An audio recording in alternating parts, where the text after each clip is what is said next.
Thank you guys for tuning in to another episode of the Sit Down Morning Show. On this show, we'll be discussing Joe Burrow's injury and the impact it has on the Bengals season, the Miami Dolphins dysfunction between Mike McDaniel, 𝗕𝗘𝗧𝗏𝗧𝗏𝗧, and so much more. Get your popcorn ready. Shout out Young Swisher.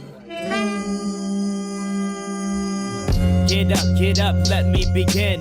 This is 𝗕𝗘𝗧𝗏𝗏𝗪. You ain't heard about us yet, well you better know now, because it's the place that it all goes down. Get up, let me begin. This is 𝗕𝗘𝗧𝗏𝗏𝗪. You ain't heard about us yet, well you better know now, because it's the place that it all goes down. Shout out Young Swisher. Thanks for tuning in to another episode of the Sit Down Morning Show with Malik, Wright, presented by the 𝗬𝗡𝗢𝗓 Sports Network. I'm your host, Malik, Wright, joined by my co-host as always, 𝗦𝗑𝗢𝗢𝗓𝗏. And we've got our fantasy guy here at TWSN in the building, joining us for another show. It must feel like Christmas for Mike, because we're talking about Friday, Bengals recap show, and now today's morning show. Mike is joining us live in the building. We greatly appreciate Mike for joining us for the morning show.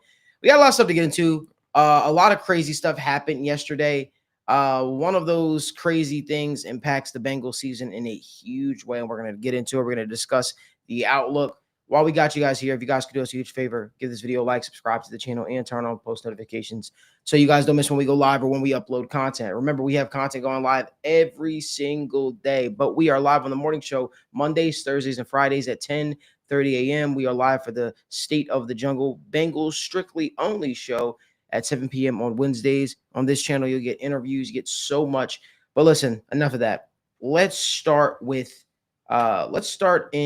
Miami. Let's talk about Mike McDaniel, the Miami Dolphins, more dysfunction. Seems like Tyreek Hill's unhappy. We gotta really get into it. We gotta really get into it and talk about it. But before I do, I think we got a little video clip that we want to play.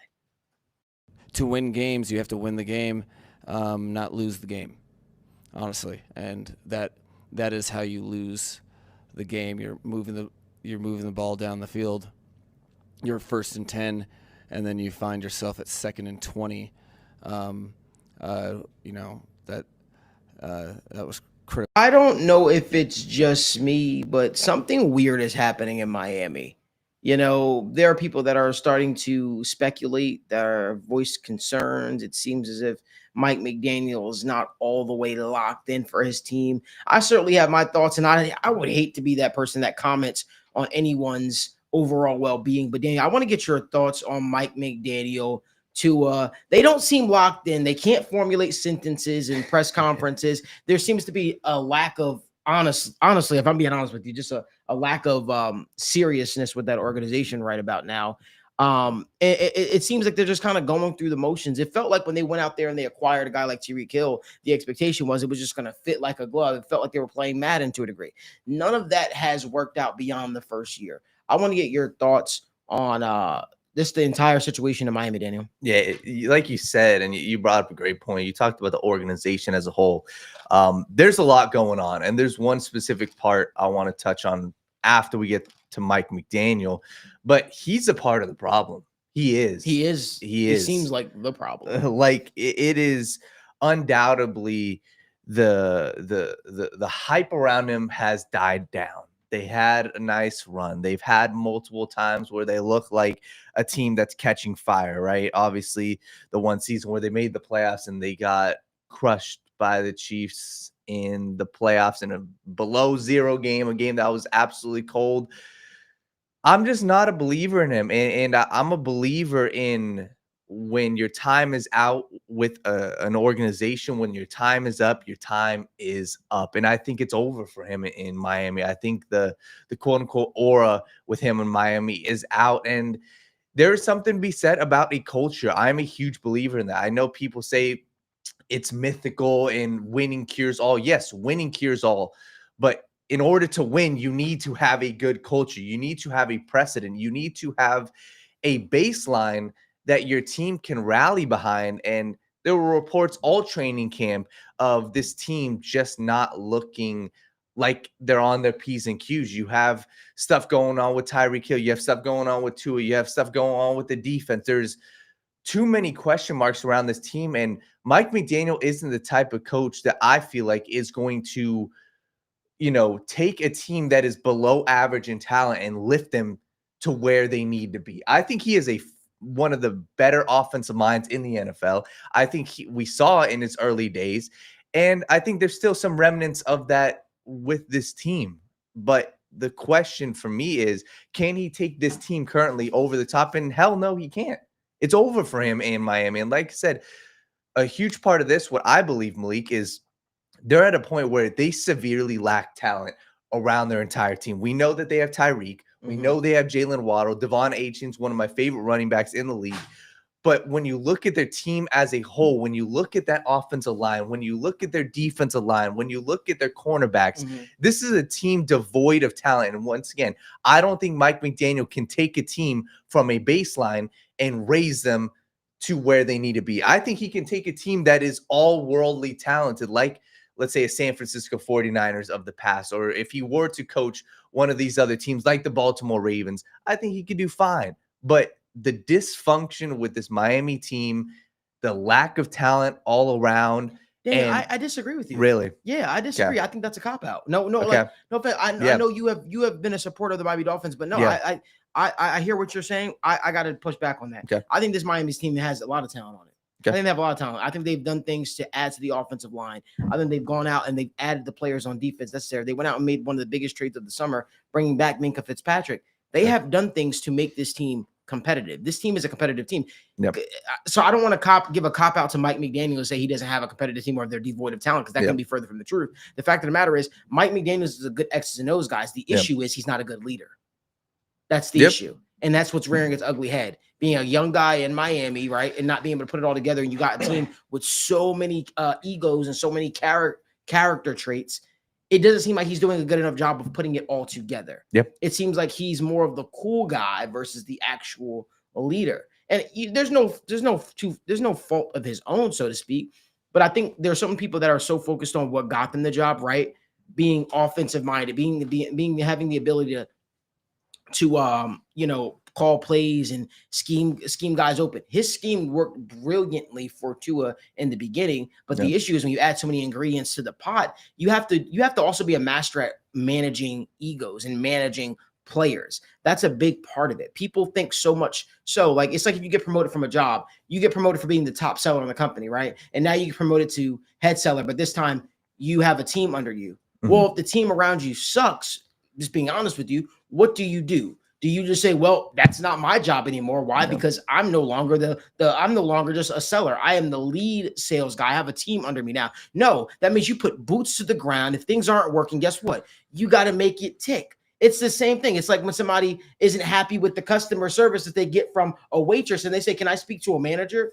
You know what the manager's job is to do then? Because the manager was in that role. That's what got them in a management role. Well, I'll take over your table. I'll help you. I'll be the one servicing your table the rest of the way. That's what's going on right now. There's a leadership devoid in Miami right now, and it's rearing its ugly head. So sorry, I just wanted to interject on that for a second. You're right. And for me, Malik, and this is maybe where I'm seeing a bigger problem, right? I agree. Mike McDaniel, for me, I think that he is a part of this problem.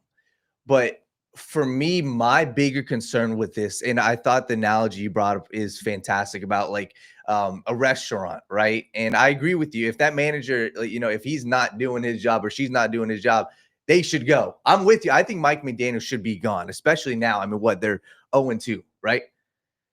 My biggest problem, though, is I look at who's above him. I look at their general manager, Malik, and I think he is the bigger problem in this. And the reason why I say that is he admitted this offseason. He said, hey, we are in the midst of a financial reset. We went all in on this push. It didn't work out. And I just look at their talent. I look at their cornerbacks. They're going and getting guys off of the street. And you're looking at, hell, you're even looking at the offense side of the ball. I think Tua is a fine quarterback. I think Tua can win in this league. But you look at the end of the game and the dysfunction between Tua and head coach Mike McDaniel. It's not Mike McDaniel's fault that they paid Tua Tagovailoa. I think that they should not have paid him. And that is another bigger question. But I feel like Chris Grier has gone above and beyond in those 2 years to go after this push. And he didn't address the offensive line. He didn't address the defensive line. and this is the situation they're in.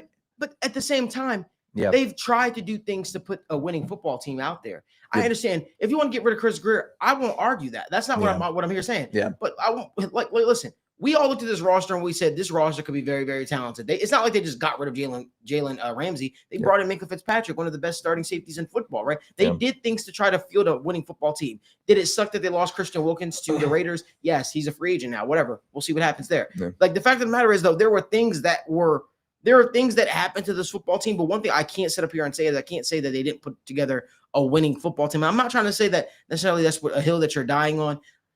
I think that's the hill I'm dying on, to be honest GM with you. can't play. Yeah. The GM can't play for them. He can't play for them. It is Mike McDaniel's job to create a culture of winning football and create and be a real leader for this football team. He has failed to do so, and that's the storyline here. There could be an ugly three-headed monster here. There could be a Tua issue. There could be a quarterback issue, and there could be a coach issue. All those things could be true. Also, it feels like Tyreek Hill is probably headed to being traded or something at the end of the day. But they do have a quarterback issue. But the bigger issue for me is and we're going to talk about this later with the Bengals as well too.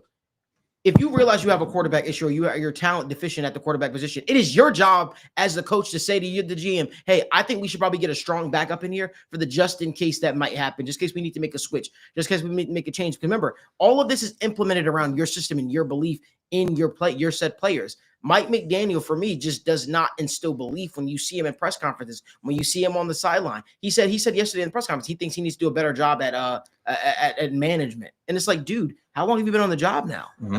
That's a real thing. Mike, we've been kind of silent. You can get in here. I think I fall somewhere in the middle between you guys. I would have to disagree with you, Malik. I think on the defensive side of the ball, this is a team that was set up for failure. I've been saying it throughout the offseason.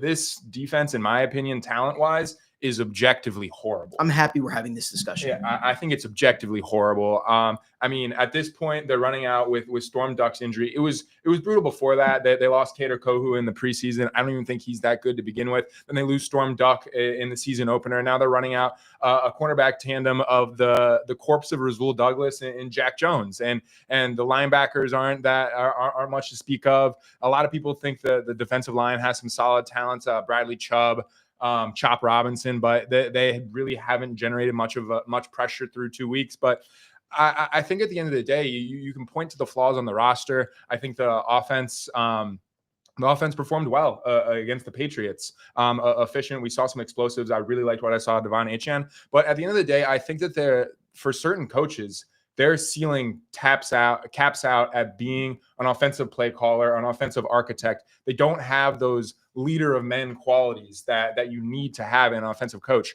I think that the perfect example of that is Todd Monken in Baltimore. He's been the offensive coordinator there for a few years now. He gets head coaching interviews every year after the Ravens put together these elite offenses and they just wow the league, put up 30 points a game. And he can't get those head coaching positions because he just doesn't have those qualities that it takes to be a head coach, to be tough, to be disciplined, to do all that extra stuff that comes around outside of just designing and being the architect behind an offense. And I think what we're seeing in Mike McDaniel is kind of just exactly that. He just can't do everything else. Like you talked about, Malik, the management of a team, of an organization. And I think the perfect example of that is what we saw in the post-game presser. I mean, you can't bullshit around and give these terrible answers when your team is 0-2 and you've looked horrible at times.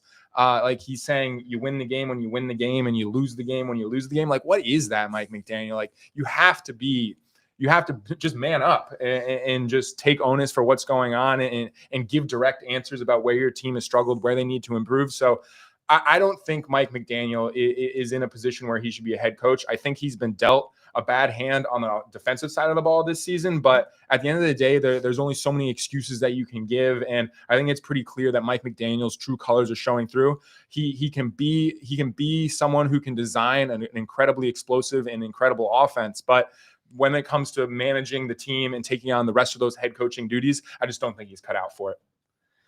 Go ahead, Ham. Yeah, no, I agree. And that's why, Malik, like, I think that this is about to turn bad. Mm-hmm. Like, I think that this is going to be when you go look at FanDuel or you go look at DraftKings, this is something that is going to end up very bad shortly, whether that's McDaniel gone, whether that's Tyreek Hill gone.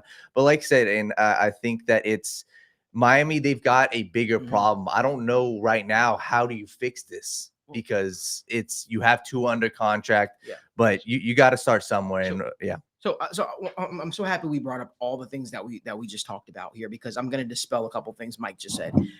He brought up Todd Monken and his inability to get a head coaching job. Let me just tell you right now, Mike, Todd Monken was one of the hottest head coaching candidates in the NFL when he decided to leave the NFL to go coach college football and be an offense coordinator at Georgia. And he put together one of the more prolific offenses year in and year out and just churned out players.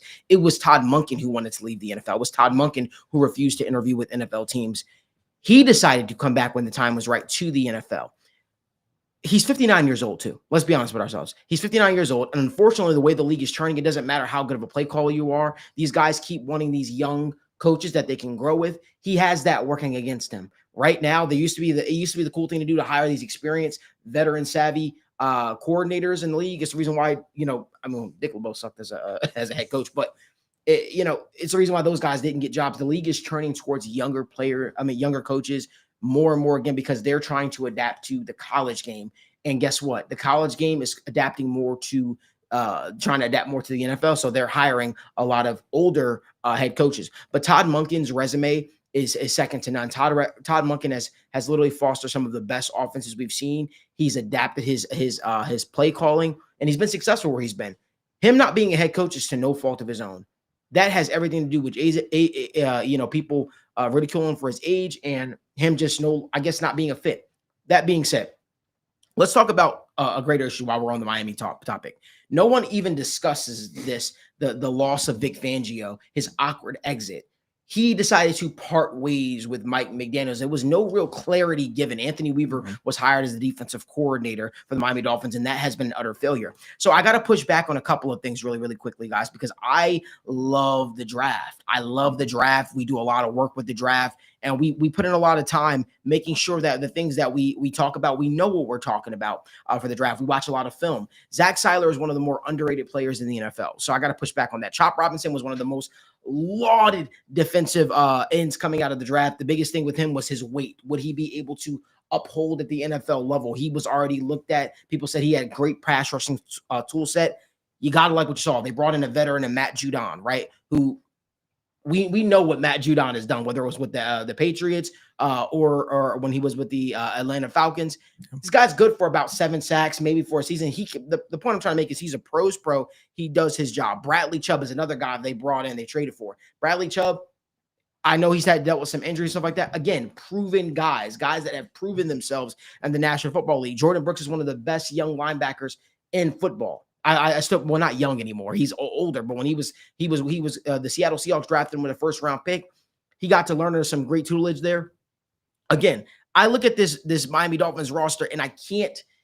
Yes, like any roster, you can look at, you could pinpoint certain positions and be like, well, they're weak here. Like the cornerback position here is definitely a spot you want to see them improve on. Jack Jones is a very talented cornerback if he can get out of his own way. A very talented quarterback. But a lot of the guys that they took shots on, right? Guys like Juju Brents, guys like Cam Smith, who's been dealing with an injury, obviously. These are guys that I think that are very, very they have high upside as players. I genuinely believe that. And these are guys that I've also studied. Daniel has studied, and I know you have studied. Like, we've looked at these guys, so I've got to push back. When I look at this roster, I don't just say, well, they're just talent deficient. I don't agree with that. Really? I got to push back on that. Yes, yeah. Any team you look at, you could say, well, they don't have a star. Guess what? Everybody in the National Football League are searching for stars at every single position. But to say that this defense was just set up to fail, Benito Jones, what are we talking about here? Yeah. These are guys that they have tried. Kenneth Grant was drafted with a first-round pick. Like, they have literally, it's not like they just went, we're just going to focus strictly on the offense. No, they've added pieces. Jalen Phillips is a ferocious pass rusher. He dealt with an injury, of course, and all that. But we can't just say they're just talent deficient at the defensive side of the ball, because that couldn't be further from the truth. Yeah, I mean, they might not have the defensive coordinator. Yeah. That's the better thing, because Vic Fangio was getting those boys to play. They might not have the defensive coordinator, and maybe that's a bigger discussion. So that comes to, okay, what are you doing with your roster management? See, I pay attention to Miami. Do you guys not remember when they had they made a co-defensive coordinator? Mm-hmm. They had 2 defensive coordinators calling plays at the same time. So for me, that is a leadership thing. And guess who the leader is of the Miami Dolphins? Guess who the head coach is of the Miami Dolphins? Guess who's in charge of making those roster decisions, those personnel decisions when it comes to your staff? It's freaking Mike McDaniel. So this all goes back to his leadership qualities. I'm not going to bag on all these players. Listen, players got to play at the end of the day. But to me, I don't just think this defense falls off a cliff when Vic Fangio exits. And ever since they haven't been able to find themselves. I think that's why Jalen Ramsey wanted out. Everybody could see it was a shit show in Miami. Completely. It is a shit show. And I think that where I disagree, the biggest thing I agree with is totally the Vic Fangio thing. And I'm a big believer, like you said, when the top is dysfunctional, it is going to be dysfunctional the rest of the way. If Vic Fangio walks out the door and there's clearly dysfunction, if Jalen Ramsey clearly wants out, I'm with you. I think that has an effect on everybody else. I'm totally with you. So that should tell you something, right? Because when Vic Fangio, when their defense had order and restore, they made the playoffs, right? But what I'm saying is, ever since he's exited the building, they had two defensive coordinators run the ship. Everything has been a train wreck. And unfortunately, Tua is a guy. This offense is a team that doesn't need to be on the field consistently. They need a defense that's going to be able to give them some times to breathe, get some stops, and then they'll put a dagger in you. Like, the fact of the matter is, they don't have that currently, and that's what we're seeing right now. But all of this goes back to leadership. All of this goes back to order. It's not your job is just strictly not to just call offensive plays. As much as people want to think it is, it's not. Yeah, it's and that's where, like, I think a lot of these guys, and like, so for me, I still look at, I think the biggest problem is above, and whether it's even one of our comments, whether it's even above Chris Grier, whether it's their owner, who this has happened many times. Brian Flores, albeit it was a huge part of his problem, Brian Flores also got dealt a bad hand as well. People don't forget, what did the Miami Dolphins do? They've done a lot of sly stuff. They went out and they went under the table trying to get a Tom Brady. They've done a lot of stuff under the table. It is a dysfunctional organization. But like I said, I think, especially when we're talking about this season as well, I do think that they just lack talent all around. I like Jalen Phillips. I like Chop Robinson. But for me, I think it's a little too late in the game for them now, right? Kenneth Grant, I like him, but I look at building in the trenches. I feel like they didn't do that last year. And I think that going out, adding a Jordan Phillips, I think it's a little too late. I think you look at the offensive line, for me, I think it's a shit show. And that's the problem I have, especially with the offense. You got Tua out here, who's not a top 10 quarterback. He can't create for himself. And when you're sitting behind guys, I mean, I'm looking at this offense line, Keon Smith, Larry Barome, Aaron Brewer, all three of those guys were either 5th round picks or undrafted. All three of those guys got waived to other places. Like, this team is a shit show. And the only way to fix it, I believe, is you got to start at top. And I don't think that this entire organization will get fixed unless Chris Grier, Mike McDaniel are gone. Well, you got anything you want to add, Mike? I just want to say, regardless of what you point it to, at the end of the day, this defense has been dog walked and steamrolled by the Colts and the Patriots in consecutive weeks. And when the team's not performing up to standard on either side of the ball, it's going to be the head coach who has to face the music. Because your job is both sides. Yeah, 100%. I agree. Well, listen, I think we can all agree. We spent way too much time talking about Miami Dolphins football for my liking, Mike's liking, and Daniel's liking. I want to keep the conversation rolling. While we have you guys here, give this video a like, subscribe to the channel, and turn on post notifications. We'll be talking more Bengals later in the show because there's definitely a lot we want to get to with that.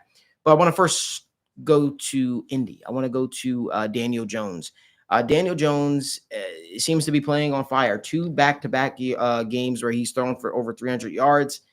Has Daniel Jones found a home in Indy, or is this just smoke and mirrors? The reason why I'm really, really rating this, on a bigger note here is because he's found a way to do this not just once but twice. But the second time he did it against a very respectable defense, right?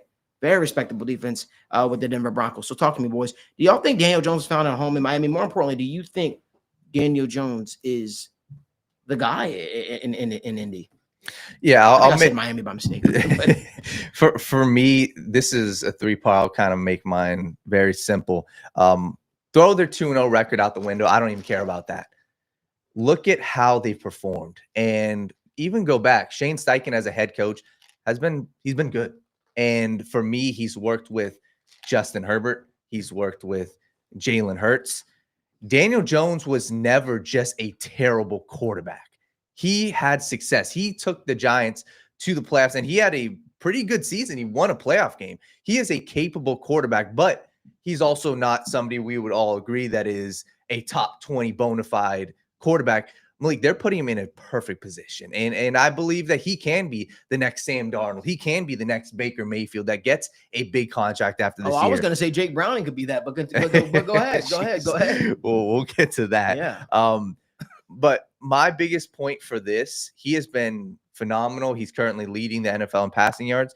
What I am the biggest fan of is I think they've surrounded him with so much talent. Michael Pittman, Alec Pierce, Josh Downs, Tyler Warren, Jonathan Taylor's leading the NFL in rushing yards. Offensive line is a little, they had some changes. But for me, when you look at those 5 guys as a whole, you give the quarterback so much to work with. And especially in the first game, Shane Steichen did a beautiful job of, hey, just because this guy's a quarterback doesn't mean he has to pass the ball.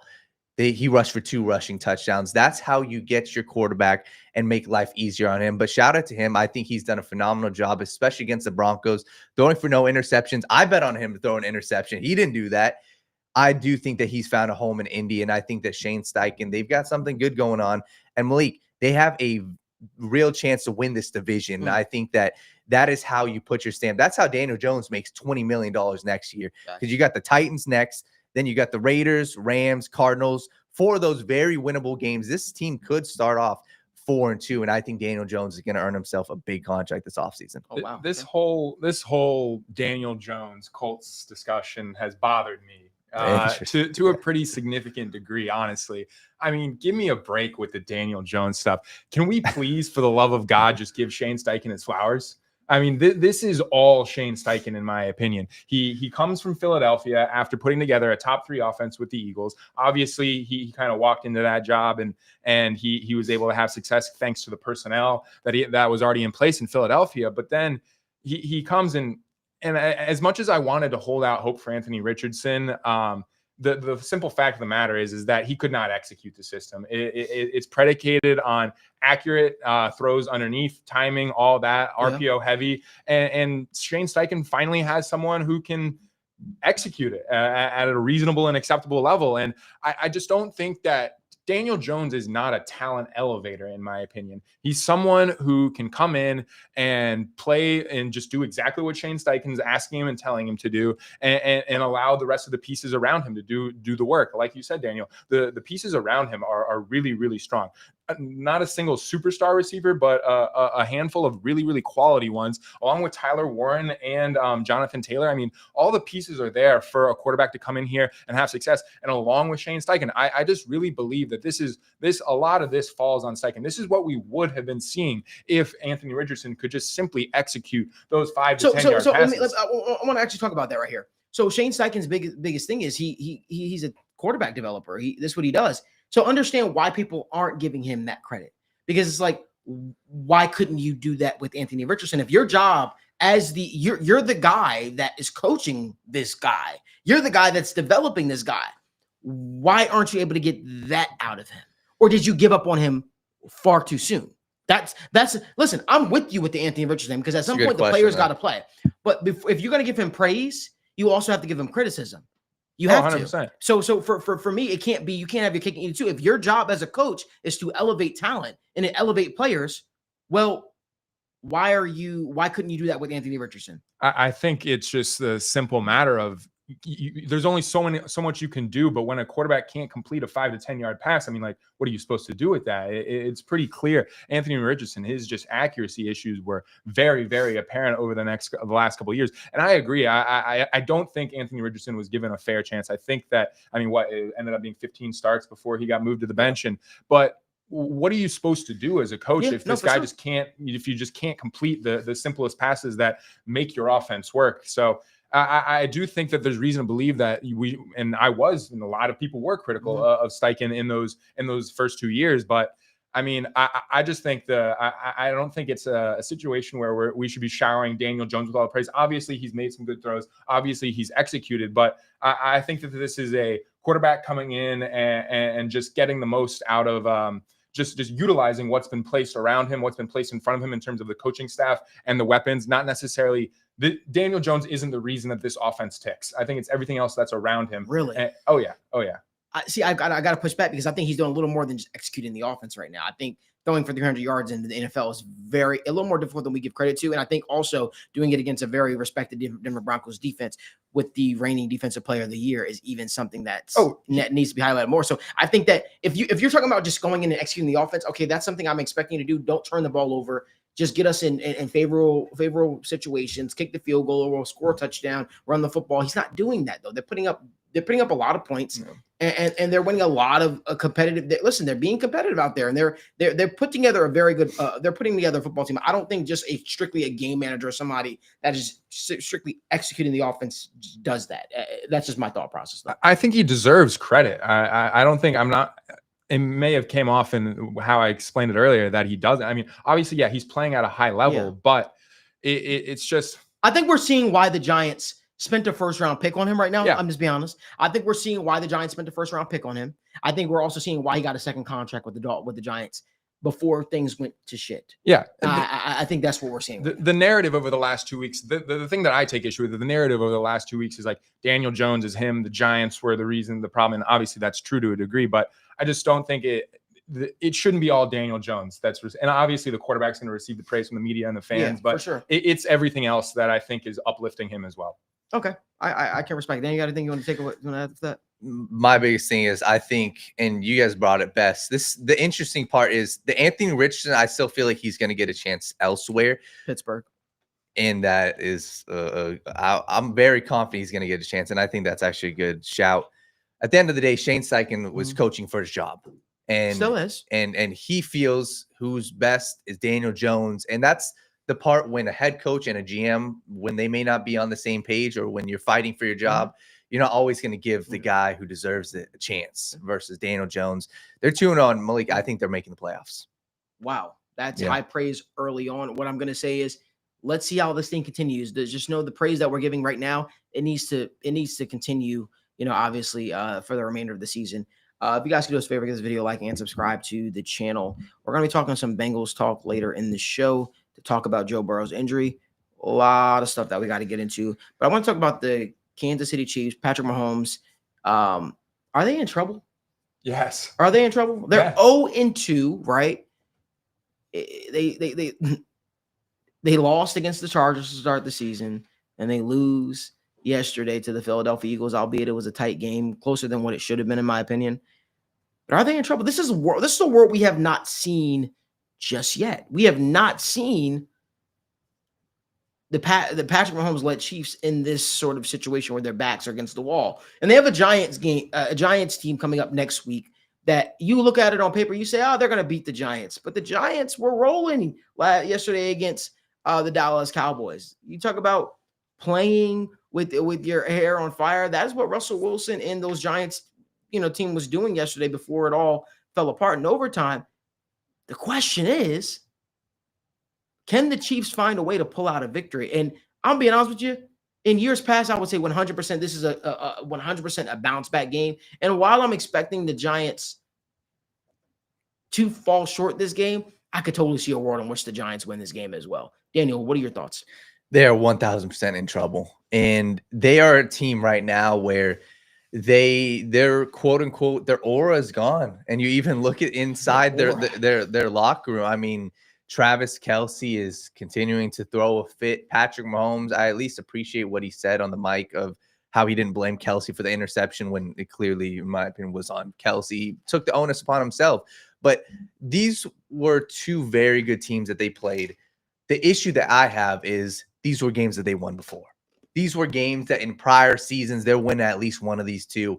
And that's why I think that this season can be different. And I think that the way that they're starting out, I'm not saying they can't make the playoffs, but this team does not look like a juggernaut. They don't look like the 14-win team that they were last year. They don't. And they are going to get better as the season goes on. Obviously, Rashee Rice comes back. Maybe Xavier Worthy comes back.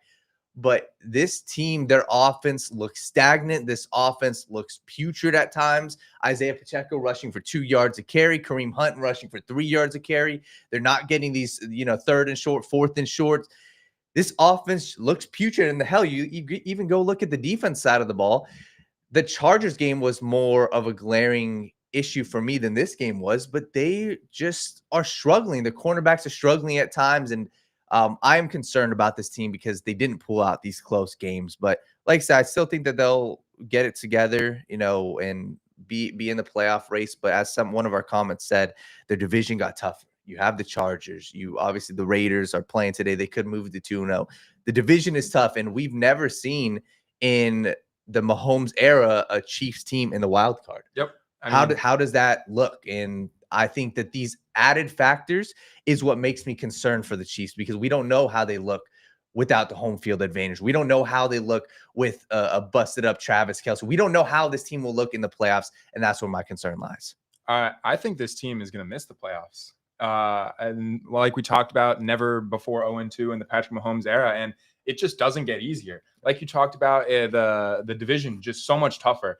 I'm operating under the impression or under the thought process that they are not going to win the division this year. They're already falling by in terms of just what the sportsbook odds are sitting at. They're already behind the Chargers, and they're tied with the Broncos in second place. I think that the Chargers are going to be the team to come out of the AFC West this year. And then the path to the wild card is pretty brutal for Kansas City. You have to think probably about 10 wins gets you there. But I don't know if there are 10 wins left on this schedule. 2 more games against the Broncos. I know the Broncos showed a few chinks in the armor these last couple of weeks. Didn't look great against the Titans. Ended up losing one on a technicality to the Colts last week. But you can realistically see the Chiefs dropping one of those games. Another one with the Chargers at Arrowhead. But then outside of the division, you have games with the Bills, the Ravens, the Lions, the Commanders. And given what we've seen out of this team, a couple of games with teams like the Texans and the Cowboys, I feel like you could realistically see those games not going in the Chiefs' favor. I mean, the path to 10 wins is just really treacherous. And the defense can only do so much. Last year, every single time it went the Chiefs' way. What were they, 8 or 9-0 in one-score games last year? They seem to always be scoring 20 points and winning by a field goal. So the defense can only do so much. You have to have a competent rushing attack, and without a legitimate go-to receiver, this is just a disaster. And frankly, the Chiefs should have won that game yesterday. I mean, Kelce bobbles that ball, it gets picked, and it just completely swings their fortunes. But that's a game, like I said about the Bengals. I mean, that's a game that goes Kansas City's way last year. It doesn't this year. And it just, like I said, it doesn't get easier. I really think that this is going to be a 9-win team and miss out on the playoffs, just given the state of the AFC and how many high-powered teams there are. I know with Burrow's injury, that puts a damper on the Bengals' playoff outlook, but this is going to be a really frightening year for Chiefs fans, and I think that this is something that they're going to have to get comfortable with, is losing football games in especially tight ones. I think the Chiefs are one of those teams where they'll find a way to kind of patch together. I just feel like a trade could be on the horizon for them. It just feels like a trade could be in the works.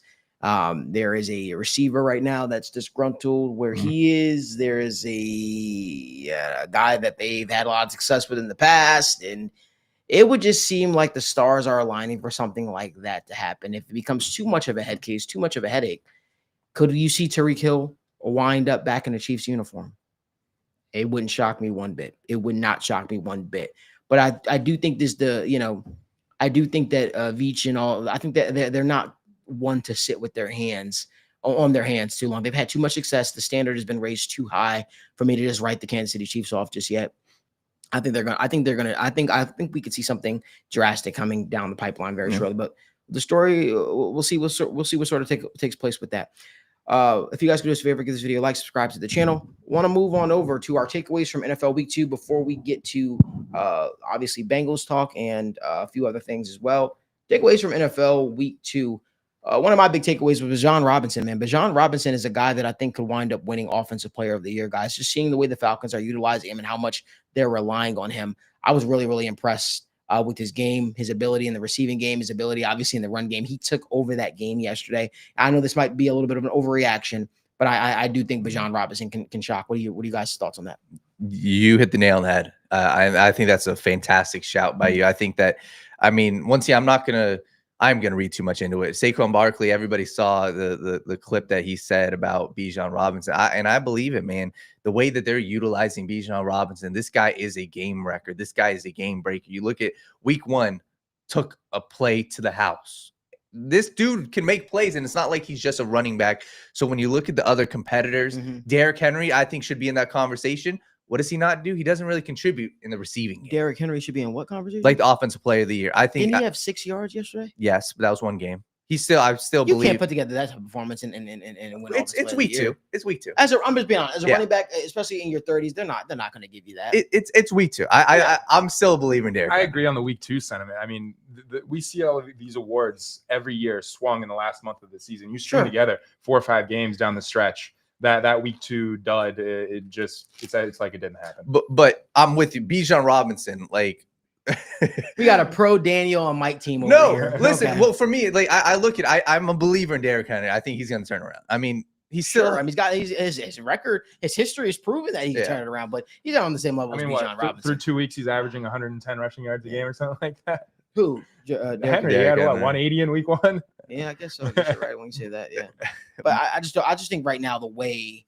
Oh yeah, 100%. I think I know where you're coming from. I genuinely think Bijan Robinson could amass a huge season in the receiving game and in all purpose. I think he put together one of the best running back seasons we've seen probably since. I mean, dual seasons we've seen probably since Le'Veon Bell maybe. Well, I think he can do that. Well, and you even look at these other names like Christian McCaffrey's up there, but he's injury prone. Oh yeah. Puka Nacua could be in the consideration, but I think Bijan Robinson as a running back, what he can do all around, I think it's a fantastic shout. I'm all in on Bijan with you. All right. I want to keep the conversation rolling. Can Trevor Lawrence and Liam Cohen coexist? I don't know what happened at the end of that game, but it seemed like a complete debacle from them. There was that one play, that one video. We don't have it here, but it was Liam Cohen seemed pretty fired up on the sideline, and Trevor Lawrence just completely waves him off. And I kind of like Liam Cohen for Trevor Lawrence. It looked like he kind of at least got the fearlessness in Trevor Lawrence's game back to a degree, but Trevor still threw what, 2 interceptions? 3. He threw 3? Or he almost threw 3 yesterday. He thinks it was 2. He should threw have 2. Should have been 3. Just let's touch on it really quickly. Do we got any thoughts on do we have any thoughts on that whole situation, them coexisting together, Mike? I think Liam Cohen is doing a fantastic job in terms of putting this team in a position for success, but I mean, it's not great. I think it's now back-to-back weeks in his post-game presser. Cohen has specifically gone in on Lawrence, talking about him missing reads and just not executing and missing throws. So that's just not a good, that's a really clear red flag that it's week 1 and week 2. Like you usually you wait for them to string a couple of terrible performances together before you're specifically talking about where your quarterback has screwed up and dropped the ball. But it took him one game, and then he continued to double down on it after this game against the Bengals. So that's just really, really bad sign for how these things are going. But I think Liam Cohen is proving that he can hold his own in terms of adapting his system, adapting his play calling for the talents around him. I did think that the Jaguars strung together some really strong drives against the Bengals last week, some really strong plays, getting the most out of the talent on the roster. But if Trevor Lawrence isn't executing and Liam Cohen has no qualms in calling him out about it, it doesn't exactly bode well. So for the sake of what the Jacksonville's got going on down there, I do hope that Trevor Lawrence is able to put some balls on the money, or else I feel like we could be having some difficult conversations and some even harsher words from Liam Cohen in the coming weeks. Yep.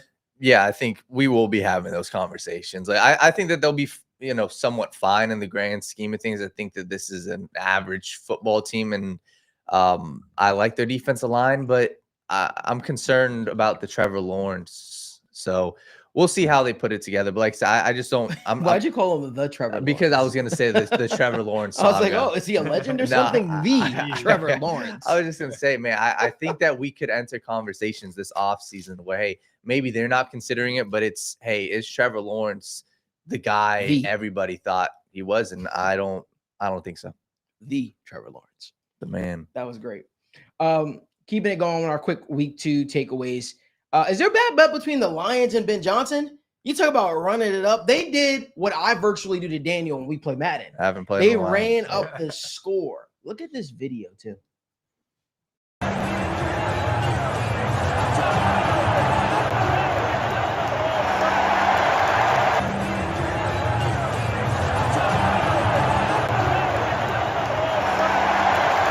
You can't tell me that there wasn't some motivation behind Ben Johnson leaving Detroit to become the head coach, to better his family's life, better his life, to become a head coach of a team. But people are probably saying, of all the teams, you went to the Chicago Bears. They replicated his fake. What was it? The scuttlebum or the scuttlebum. They whatever. replicated one of the defense Yeah. coordinator. They replicated one of his plays. It definitely felt like that might have been a talking point for Dan Campbell and his Detroit Lions. Let's get back on them. You know, they didn't believe in us. He decided to go blah blah blah blah blah. I'm like, the defense should be the last group that was annoyed by him leaving, if you will. Or maybe they just got tired of him picking on them in practice and stuff like that. So they obviously wanted an opportunity to prove that, hey, we could show up. We could show up. Even though you leave us, we could show up, and we showed up in a big way. Do you guys think there's any bad blood there? But maybe not from the coaching staff, but do you think the players feel a certain way? Totally. And maybe it's not like they actually hate him, but in a competitive standpoint, totally. Like you look at the play, there's no way that they didn't just talk about that before the game, saying, hey, we're going up against a former coach. Like, we got to do something. And they clearly took it upon themselves, especially on the defense, saying, hey, this is our matchup. It's not like Jared Goff can go against, Ben Johnson. Obviously, it's his defense, but Ben Johnson's offense is his baby. So if you're on defense, you're just saying, hey, we're going up against our former coach. Hell yeah, we're going to, do something. Obviously, after an interception, you have the right to do that. So I do think that there was a little bit of bad blood. And this is one of the motivating games to where, hey, like the Lions, they put up 52. And I do believe, like, hey, they went out and made a statement to show not only just Ben Johnson, but show the league, like, hey, we don't need this guy. He didn't make us. And like I said, I don't think it's hatred, but there was totally a little added motivation from these Lions players to go out and show it to Ben Johnson. I think obviously, like Malik pointed out, when your offensive coordinator who just put together a string of just sensational seasons leaves for a divisional rival, obviously there are going to be some upset people in the building and within the fan base. But I also do think that Dan Campbell and the guys in Detroit played it up in just an effort to motivate and get their team ready to go. I mean, I don't think that anyone, perhaps some of the players, but I don't think anyone on the coaching staff in Detroit genuinely dislikes Ben Johnson for his decision. I mean, you got to go out and do what's best for you. It was a matter of time. The writing was on the wall after what he had done for the last couple of seasons. So I don't think that you can genuinely dislike him, but using it as a way to motivate your team and kind of just drive the narrative of the game and get them ready to go and wanting to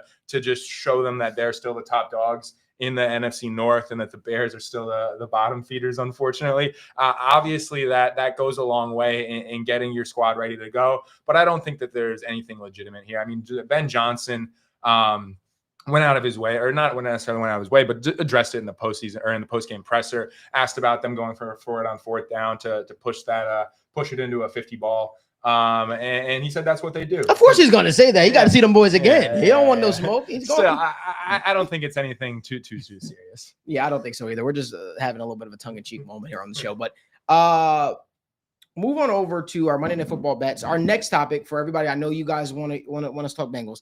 That is going to be our next topic on the show. I want to get to some of our best bets for Monday Night Football taking place tonight. Daniel, let's start us off. Yeah, so we got two games. We're treated to a little something special, and I'm really excited for this. First off, I'm going to look at that Chargers versus the Raiders game, and I do think that there's a couple props I absolutely love. I'm a big fan of this offense for the Chargers. I'm all in on them. And a guy who I personally wasn't really all in on before was 𝗪𝗓𝗡𝗏. Like, I was like, all right, let's see what he can do. And even in week one, I was like, he looked fine. Like, he looked okay, but then I rewatched. I was like, okay, I was definitely being too harsh on him. Him to score a touchdown is one of my favorite props, 𝗪𝗓𝗡𝗏. This is a team that we saw what they did last year in the rushing attack. This was a rush first offense, and obviously week one wasn't that, right? They were throwing the ball everywhere, but I feel like once they get down to the goal line, Hampton is going to score, and you're going to get your chances, especially against this Raiders defense, who I'm not the biggest fan of right now. The Patriots just had a decent game against them last week. The Chargers are going to get into the red zone, and give me 𝗪𝗓𝗡𝗏 to score a touchdown. And when we're looking at the rest of these guys, I mean, another one that I absolutely love, I'm a big fan of Jakobi Meyers. I thought that he went out, and last week he showed a phenomenal rapport with Geno Smith. Geno Smith is still one of the more underrated quarterbacks, I will say. And not only that, but he's got the comfortability of being with his former head coach, Pete Carroll. And I'm going to buy into that every single day of the week. And not only that, but you got to go and bet with what is the most likely outcome? And Jakobi Meyers was out there for, I don't know the exact amount of snaps, but he was out there. He was their number one wide receiver. So Jakobi Meyers, I love his receptions at over 5.5. I think you're getting an absolute steal there. And looking to the other game, the Buccaneers versus the Houston Texans, the way I want to play this is I'm going to play the Buccaneers side because I don't really know yet what should we expect out of the Houston Texans, right? Nico Collins, I got him on my fantasy team. I think he has a bounce back. For me, I want to wait and see. I want to see how does this offensive line play out. But the one thing I do know is I know how the Buccaneers perform, and I know what the receivers have done. And not only that, but I'm all in on 𝗦𝗢𝗓𝗡𝗦𝗢𝗥. I think 𝗦𝗢𝗢𝗡𝗦𝗢𝗥 he was drafted for a reason in round 1. They don't have Chris Godwin yet, and Mike Evans. You know, he looked good last week, but I'm in on 𝗦𝗢𝗢𝗡𝗦𝗢𝗥, and I think his 2-touchdown performance, I think that carries over, and I'm taking his over receiving yards at 51.5. I think that's a steal against the Houston Texans. Keep going. I've got a few. You've got the touchdown. I've got the yards. As soon as these lines opened up, I believe it was Tuesday or Wednesday, I got it down. I took 𝗬𝗪𝗓𝗎𝗓 over 55.5 rushing yards. I believe earlier in the week it even dropped down to 53 or so, but I've got it locked in at 55.5. They talked about limiting Najee Harris's snaps in week 1 and that's expected to expand, but still, I really liked what we saw out of 𝗬𝗪𝗓𝗡𝗏 in terms of his usage and his role. And I believe in the talent to the degree that I think he's going to be more efficient than what we saw in week 1. And obviously that Chiefs run defense is continuously just among the league's best. So I don't want to lean too heavily into what he did from an efficiency perspective and just like in terms of how explosive he looked in week 1. So I'm just following the workload, following the money there in terms of his usage last week and expecting him to have a big game. And the other one that I'm interested in is Baker Mayfield's rushing yards line. He, since last year, has just shown an increased willingness to rush the ball and take it himself, especially when the pocket collapses. And we're still dealing with a reworked Buccaneers offensive line. Tristan Wirfs remains out, and they shifted around a lot of pieces in week 1 to just completely rework this line. And we know what the Texans pass rush can bring. I think that Mayfield's going to be under duress, and he's shown a willingness to scramble these last couple of years. I bet on it last week. He cleared it with ease, and I would not be opposed to going after that again.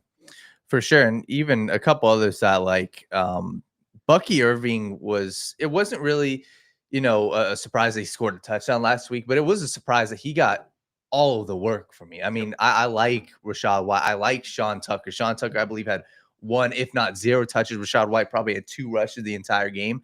Bucky Irving handled the entire workload. And if you're looking at him to score a touchdown, plus 135 is a steal for a workhorse back. And you saw last week, he didn't even score a touchdown in the rushing game. It was in the red zone where Baker Mayfield threw a pass to him.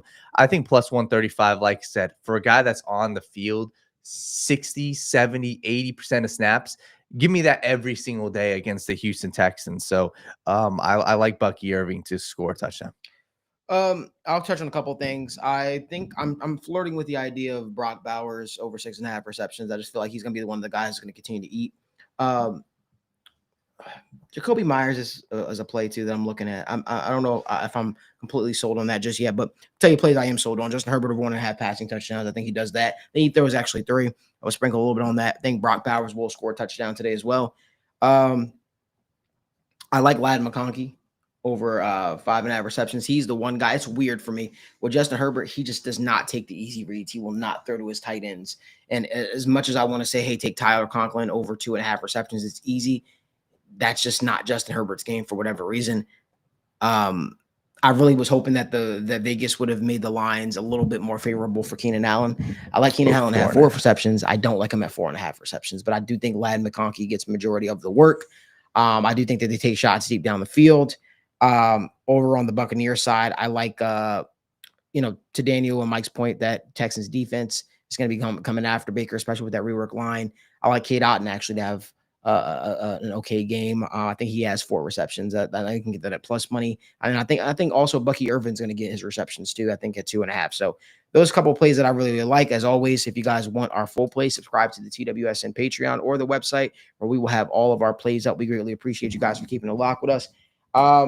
I think one of the things I want to touch on before we get to Cincinnati Bengals football, I want to pivot from football and I want to come back to I want to go to boxing and then I want to come back for Bengals talk really quickly. Terrence Crawford beat Canelo Alvarez in such a decisive victory. It begs the question now, is Terrence Crawford the new face of boxing? Let me answer that for you. Yes.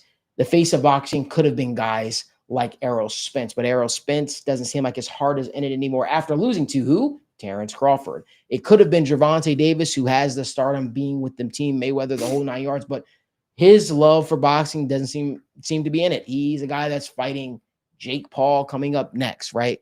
You could say, well, is it Alexander Usyk? This is a guy that's also an older guy on his way out. I also think the fact that he's not really doesn't speak English the greatest, it kind of hurts him a little bit from a stardom and being truly a face of boxing. And especially because Usyk just handles his business and gets out of the media.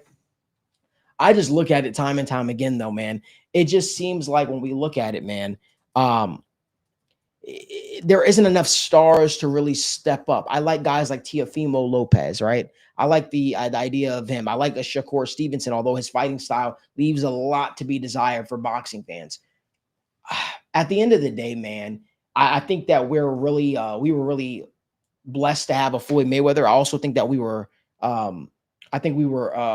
also cursed by that to a degree too, because I think these guys take losses so huge in the sport now, and that if you lose, they feel like that's everything. They feel like they can't build back up. I miss the days of Manny Pacquiao. I miss the days of so many guys. I also want to say on the show right now, a boxer that I grew up watching that was an absolute legend of the sport passed away yesterday, and Ricky the Hitman Hatton. Prayers to his family, to his countrymen. I knew a lot of people praised Ricky Hatton for what he meant to the sport of boxing. So I definitely don't want to talk about boxing without mentioning that as well. But I miss those days where the best fought the best, man. And when you look at it right now, I don't know what's left for Terrence Crawford. I think one of the biggest blemishes is people say, well, Terrence Crawford didn't fight the best. He fought the guys that were the top at his time, I guess. He fought the Sean Porters of the world, albeit Sean Porter literally, quite figuratively, was on his way out right after that fight. But it's bringing up another question, guys. People are asking, hey, is Terrence Crawford better than Floyd Mayweather? That is a very real conversation to be had because they're both undefeated, obviously, but it's a very uncomfortable one because I think what Floyd meant to the sport of boxing and Floyd beating 23 plus world champions, that's something that can't be stated enough. But also seeing what Terrence Crawford did going up to 160, never fighting at 160 plus pounds, I think that was truly some legendary stuff. That all being said, somebody asked in the comment section, Gary Jellison said, who's left for Crawford to have big money bouts with? There's one guy that I could see right now, and that is David Benavidez. That fight does not seem like a fight that Canelo wanted, and it doesn't seem like a fight right now that Terrence Crawford and his team wants.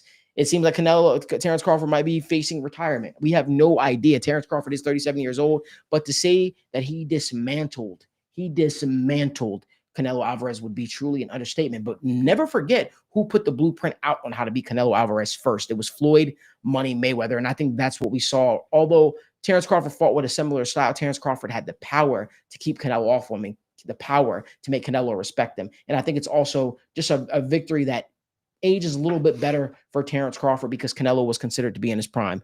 That's all I got to say about that before we get to our Bengals talk. Daniel, is anything you want to add?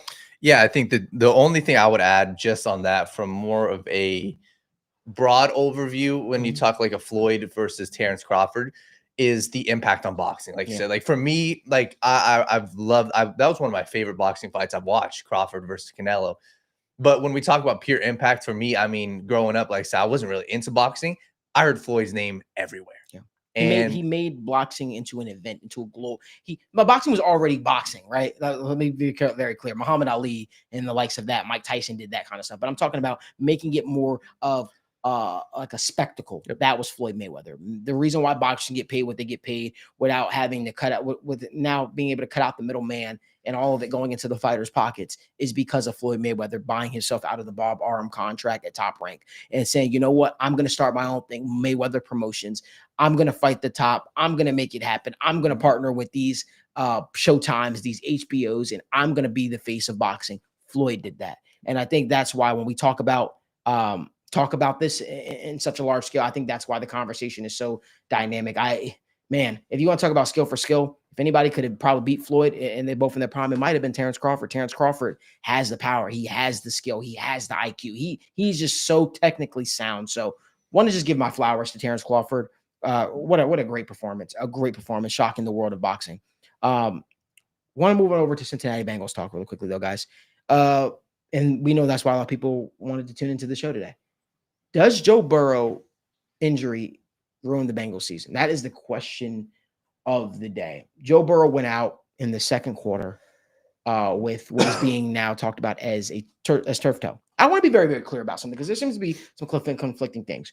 When you have turf toe, that is strain on the ligament, right? There is no turf toe and ligament damage. Turf toe is literally ligament damage. What Joe Burrow has is a grade 3 turf toe injury, which means there is a tear. That is why people are talking about surgery for Joe Burrow. There seems to be some conflicting reports where it's like he's turf toe and ligament damage. No, turf toe is ligament damage. Grade 3, what Joe Burrow is being described as having is turf toe, still just a complete tear. It's the worst type of turf toe you could have, right? I remember a time in where, turf toe was seen as career ending for a lot of players, especially older players. Now, obviously, with modern day medicine and it being so advanced, that's not necessarily the case. That all being said, this is definitely a huge hit to the Bengals season. It's a huge hit to the Bengals season. I certainly have my thoughts, but I tend to be a little bit long-winded with my thoughts and the things that I want to say. So I'm going to let Mike and Daniel start this one off, and then I'll go. Mike? I mean, mine's pretty short and sweet. It's over, man. It is over.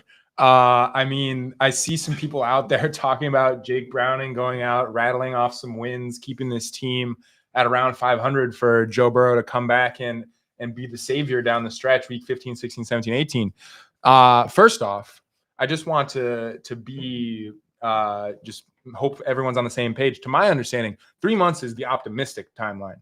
Like, there's no guarantee that Joe Burrow is available to take the field in week 15, 16 to close out the regular season and lead this team into the playoffs. But, I mean, yeah, Jake Browning went off and he ripped off some wins in 2023 in place of Joe Burrow. But let's be real here. I mean, you're asking an unproven backup quarterback to go out and play for 12 games at least and try and win six of those games at a minimum.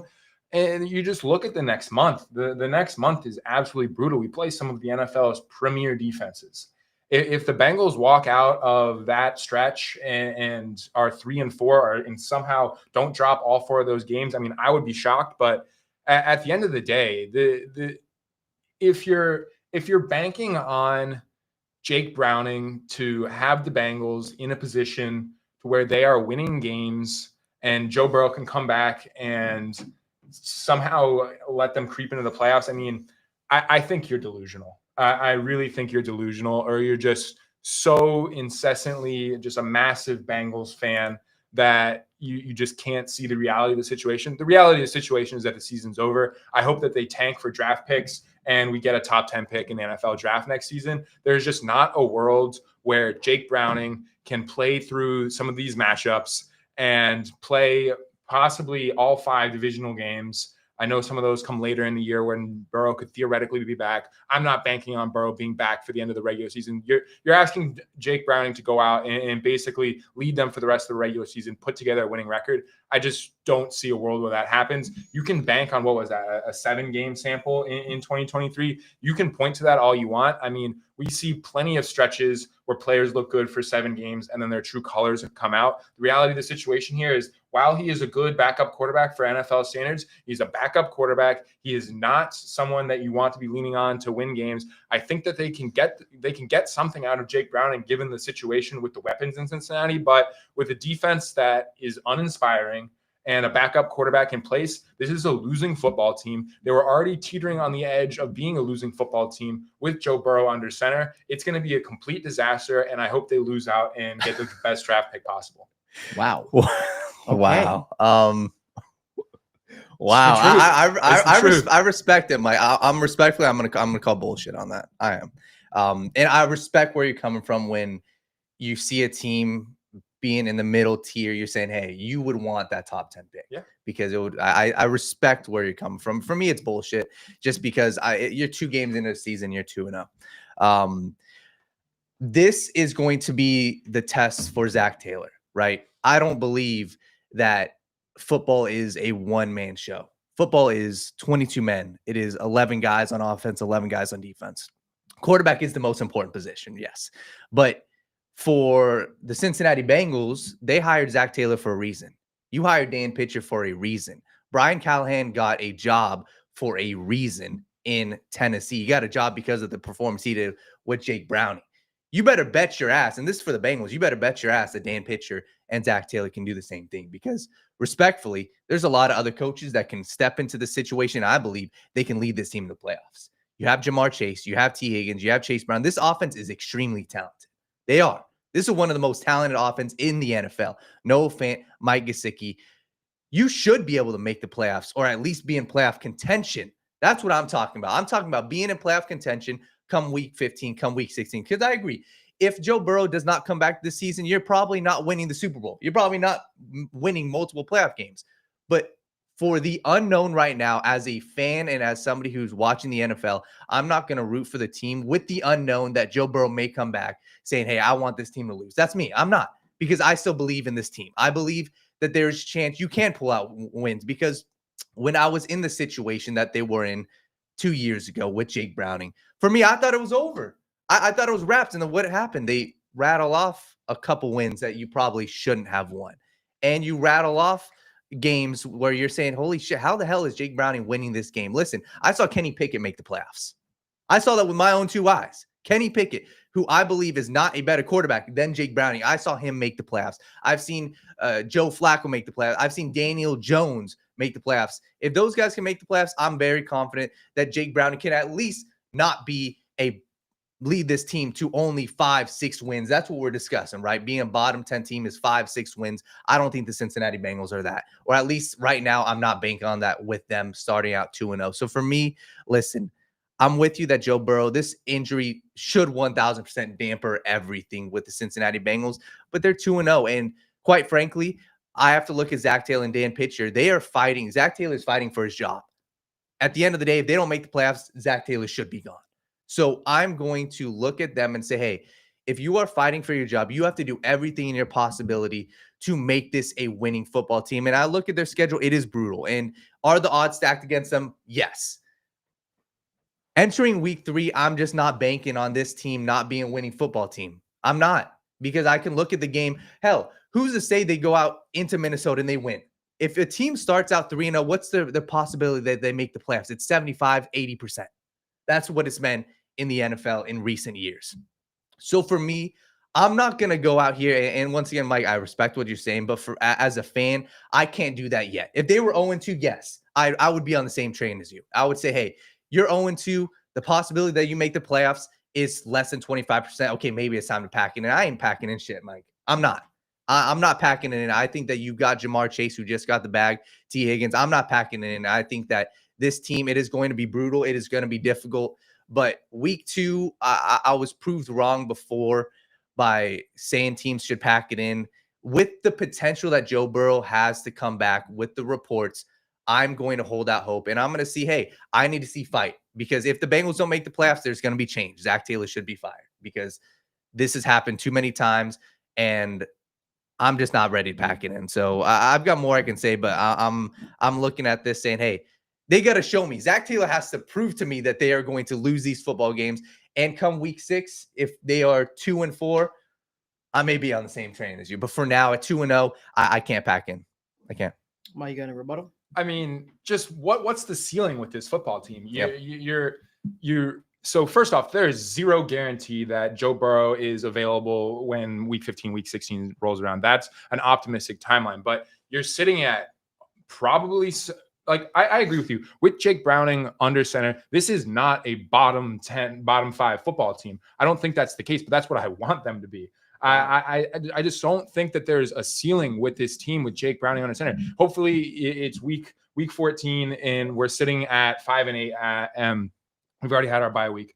Hopefully we're sitting at 5-8, but Joe Burrow comes back. Well, he leads the team to rattle off 4 straight wins. They're 9-8. They probably missed the playoffs anyways. I mean, under the assumption that Jake Browning can somehow put together a team with a winning record, and there's no guarantee that Burrow's back going to playoffs with Jake Browning. They're not winning any football games. I just don't see the ceiling with this team after Jake Browning is 100% guaranteed going to play 12 football games. So like, what's the record? The best case scenario is what? He wins 6 of those games. I just don't see a team that's in the playoff hunt or competitive in the playoffs if Jake Browning is still around at that time. There's just zero Super Bowl aspirations for this team with Jake Browning playing 75% of the season. So at that point, I would rather just pack it in. Okay. There's a lot to unpack here. And if you guys ever want to see me cook live, never seen me cook live, you're in for a treat. Mike, that is an egregious take, brother. On so many levels. And even for Daniel, I disagree with some stuff you said. You said you can't look at this as a winning team right now with Jake Browning under center. Well, here, just hear me out. Hear me out. I appreciate you coming to I appreciate you being optimistic to a degree about it. What I'll say about this is, if you're Zach Taylor and company, you're not of the belief that this is pack it in. Let me be honest with you. Let me be frank. You can't have that mentality. The reason is because you're on the hot seat. The fact of the matter is, going after, having Jake Browning in the building for as long as he's been in the building, Jake Browning having to step into this role beforehand, it does not absolve Zach Taylor. You're still the head coach. You still were the guy who decided to roster Jake Browning. And the backup quarterback is in there with the thought process that, hey, you know what? If the quarterback goes out, that's a realistic possibility that you have to be knowledgeable. You have to be on your P's and Q's. You have to know what's going on. Let me be very, very clear with saying that. If the Bengals were to miss the playoffs, well, the expectation still would be for the Bengals to had made the playoffs, because it's Zach Taylor's team that he's putting out there. Let me also be clear about something. There is not a quarterback that the Bengals right now can go out there and add via free agency, or there's not a quarterback that they could go out there and add right now via trade, realistically, that's going to come in and start over Jake Browning. I see so many takes on Twitter about Jameis Winston. He'd be the backup. There's not a quarterback right now that you can go out there and you can add that would start over Jake Browning. You wonder why? Because this offense, this organization, this coaching staff has told you, hey, we believe in Jake.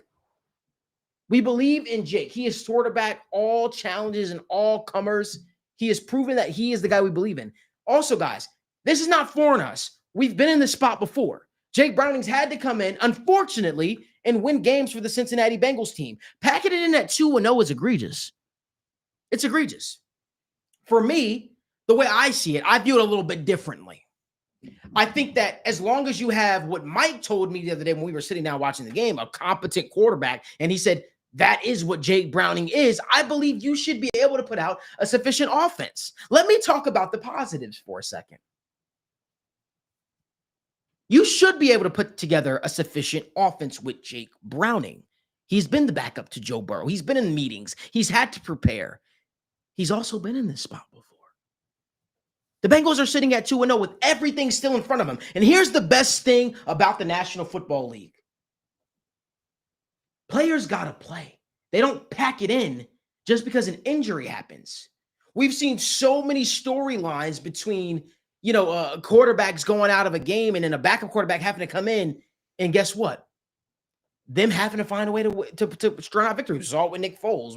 We've seen it time and time again. We saw it with Sam Darnold. We saw the opportunity to get thrust on them. And those guys had obviously more experience than Jake Browning. But guess what? Tomato, potato, tomato. It all's the same. You still got to go out there and prove yourself. And here's the craziest thing about this as well. Jake Browning's in a contract year. If Jake Browning goes out there and plays his ass off, he could find himself getting a big contract at the end of the year. This is what the NFL is all about, all the parity involved. Here's something also why I have a lot of faith in the Jake Browning-led Bengals. It might be a little bit delusional, but I'm going to tell you, I'm going to speak on the positives for a second. You get more sets under center. You get more committed to the running game. You get less of a, oh, we know what's coming. Obviously, we don't have the shotgun time and time again, taking a bunch of snaps in the shotgun. We don't have that with Jake Browning, but you still get a sufficient offense. We might see what a lot of the playmakers are made of. It's going to be very, very challenging for Jake Browning in this offense to fail with Mike Gesicki, Noah Fant, Ja'Marr Chase, T. Higgins it's going to be very, very hard. This is when you need the players around him to uplift the quarterback. You see what people say Joe Burrow is a benefit of? Now we're going to figure out if he's actually benefited from having these elite weapons. Because by those metrics, by those people saying, I've seen all the egregious takes out there from Pete Prisco. If you guys are saying Joe Burrow is just a merchant of Ja'Marr Chase, T. Higgins, and the weapons around him, well, now we're going to figure that out. Because what you're saying is any quarterback that you put behind center of the Cincinnati Bengals would have success with this offense. You can't have your cake and eat it too. You can't say now that Joe Burrow's out, the Bengals team is doomed. But I thought Joe Burrow was just a game manager. I thought Joe Burrow was just benefiting from those weapons. We all are upset that Joe Burrow's out the game. We all know what Joe Burrow means to this team. We all know. It's a fact. We all know what he means to the Cincinnati Bengals. You don't have to sell any Bengals fan or anybody on what Joe Burrow means to this team. That all being said, if this offense is what we think it is, and is as talented as the pundits say they are, Jake Browning should be able to win. And let me be very, very clear, Mike Daniel, and everyone watching us live. This offense is more talented than the offense Jake Browning took over when he came in last time for the Bengals. What's the quarterback's best friend? Tight end.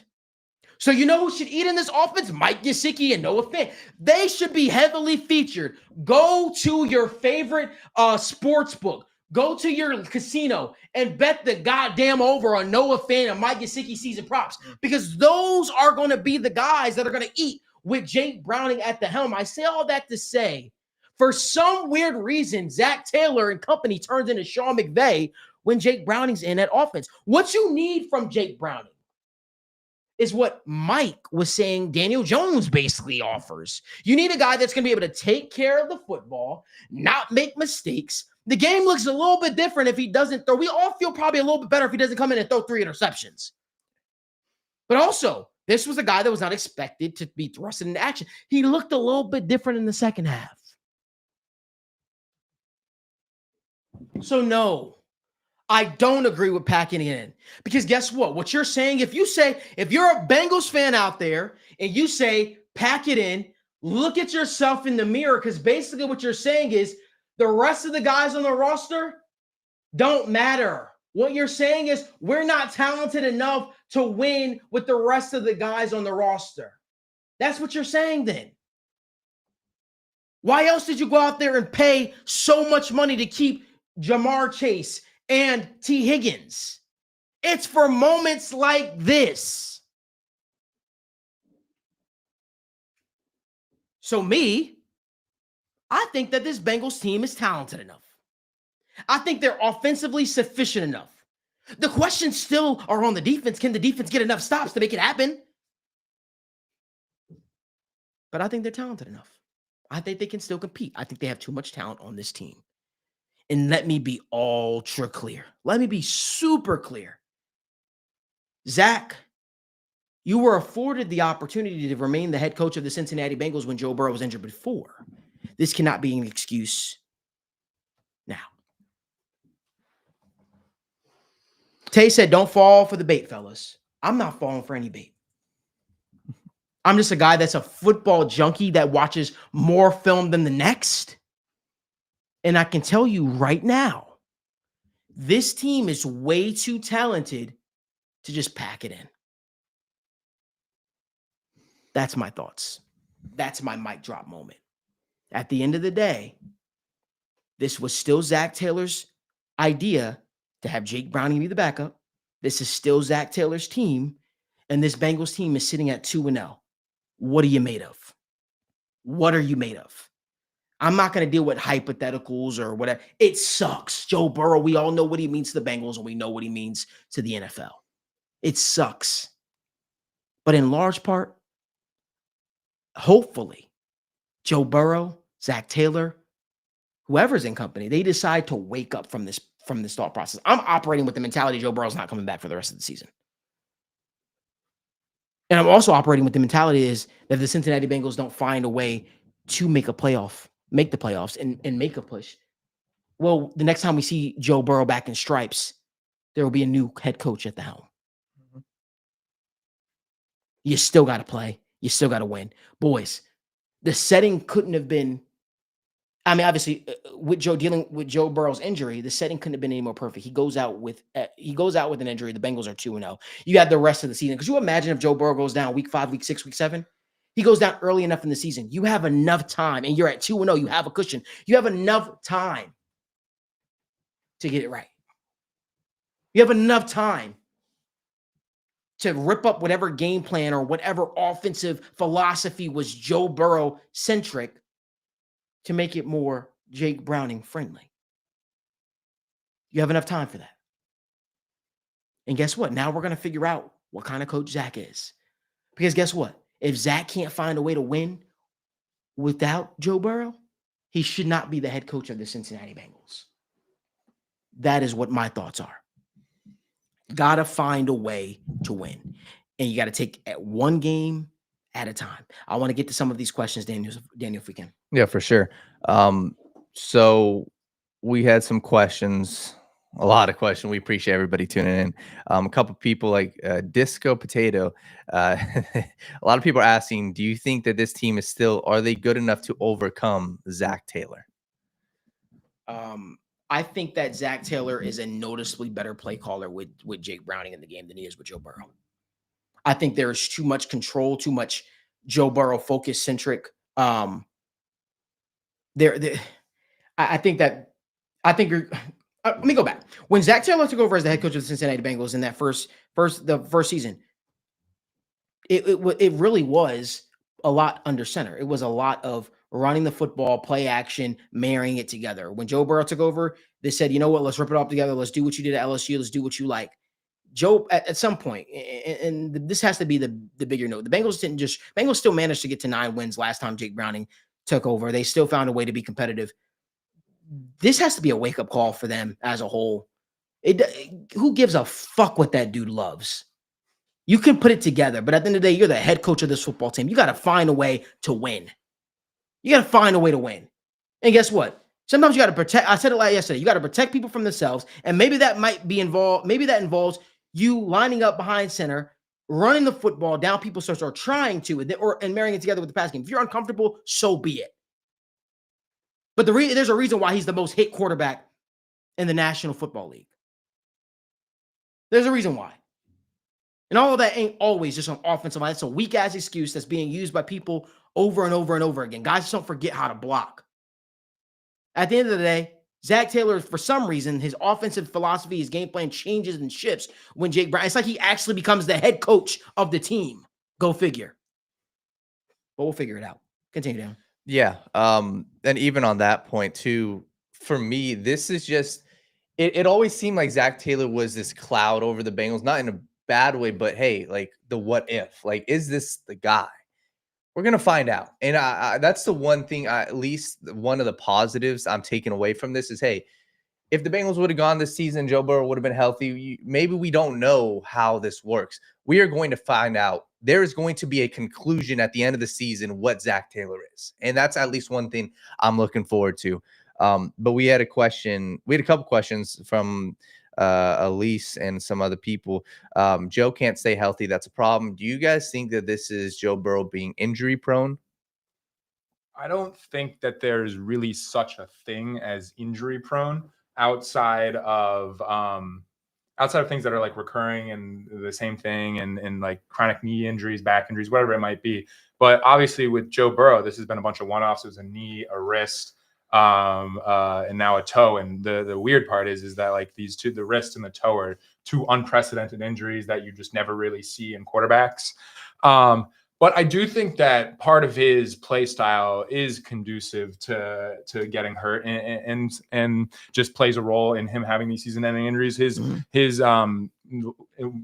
His consistent looking to extend the play instead of just getting rid of the ball. And I do think that's what makes Joe Burrow so great, is his ability to move around in the pocket, scramble at times, get outside the pocket, make the tough throws when plays are breaking down, just kind of ad lib and make something out of nothing. It's what makes Joe Burrow such a great quarterback. But while much of the blame, while people are oftentimes too harsh with the Bengals offensive line, we do have to recognize that it has been a pain point for the Bengals. And when you're consistently under pressure and you're also holding onto the ball, dancing around the pocket, trying to make things happen, you are going to be more susceptible to injuries. I wouldn't characterize Joe Burrow as injury prone, but it's a culmination of a lot of things that make it easy to understand why this guy is getting banged up so often. Yeah, for sure.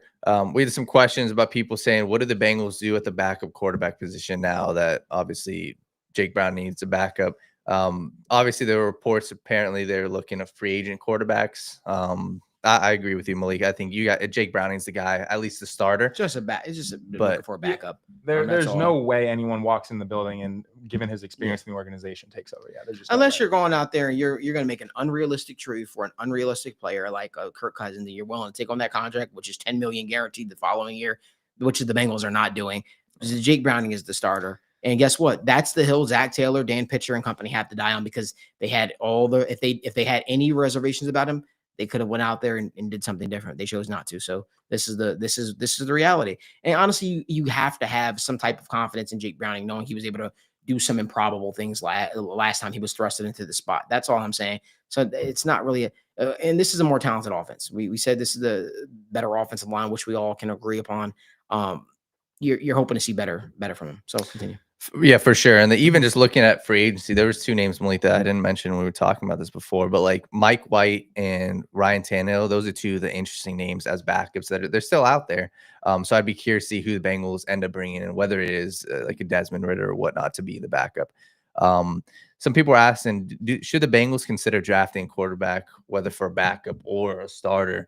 Obviously Burrow's still the quarterback, but should they consider drafting quarterback next year in the draft? There's never a hurt in doing so. If you listen, if there's a guy that you think can help you out there, go do that. If you want some competition for Jake Browning, because Jake Browning is a restricted free agent after this year, and I imagine with his play, he'll have the opportunity to play himself into a contract next year with a team that might give him a chance to compete for a starting job. Who knows? We'll see. Yeah, for sure. I'm always a fan of. I mean, you go look at many of these teams, draft a backup quarterback, and if they turn out to be well, maybe you use them as trade bait down the line. Yeah. But I'm never bad things. P. Kreischer said, who was bad on the offensive line yesterday? I saw Dylan Fairchild gave up 0 pressures. It's weird how they grade that, because I thought I saw him give up a pressure or two. But it was just very hard, because it was just the tackle was collapsing. We know that Cody Ford, when he went in there at right tackle, was an absolute train wreck. And then we saw Orlando Brown struggle at points, but I think Dalton Reisner had a couple pressure or two he gave up there. I just think it all kind of collapsed when they were doing the shotgun thing, but the moment that they went in the second half, they went under center, things just started to look a little bit better. We'll see. Yeah, and it was like we talked about on the show, Jake Browning was sacked once, and that's something where you got to try to hang your hat on that, and hopefully the offensive line, they can keep that going, because they did perform a lot better under him. People are asking about Zach Taylor. What are your guys' overall thoughts? What's your confidence level with Zach Taylor and Jermaine McCourt? Nobody's giving the offensive line a pass, brother. We talked about this over and over again. Hopefully you got a chance to watch it. If you didn't, brother, let me reiterate again. Here's my take on the offensive line. You probably won't agree. It can't always be offensive line is bad, offensive line is bad, offensive line is bad. When we broke it down and we got down to the nuts and bolts of it, the play calling when Joe Burrow is in there, it puts a lot of stress on the offensive line. It's why the offensive line performed noticeably better with Jake Browning in there. Again, Joe Burrow's in there is shotgun, because he does not like to run into the center. That is the consensus. That is what folks are saying at the end of the day.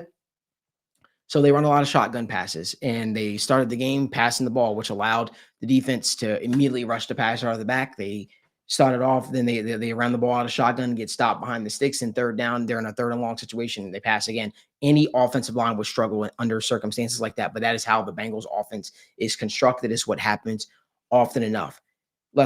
So I love the tweet someone put out earlier. Orlando Brown was a 3-time Pro Bowler before he got to Cincinnati. Dylan Phillips was one of the best pass blockers coming out of this year's draft. Dalton Risner was one of the highest graded pass blockers in the NFL for the last couple of years.